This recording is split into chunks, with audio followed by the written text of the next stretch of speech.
The internet makes it easy to communicate with family, friends, and people who love the same things that you do.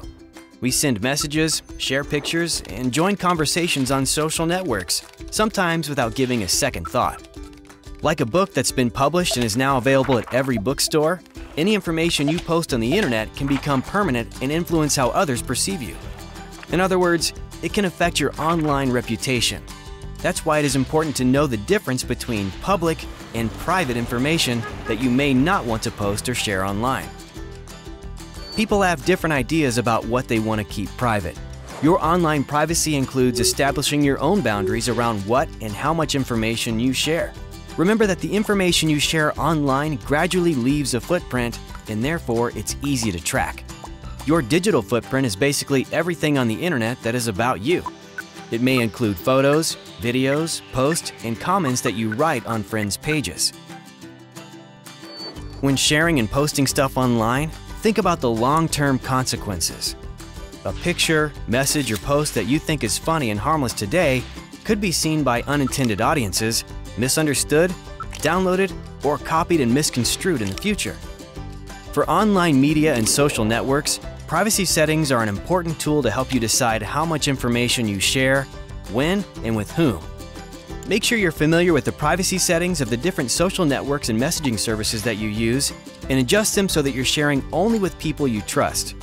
And make sure you know what you're sharing. For example, did you know that many photos you share on social networks can be geotagged and reveal your physical location? While you may want to publicly share a photo of the cake you just baked in your kitchen, you might not want to tell the world where you live.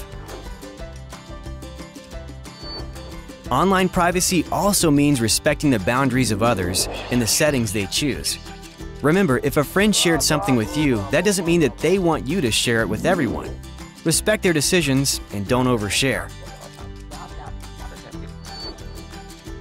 The way you conduct yourself and treat others online will determine the kind of web you help create.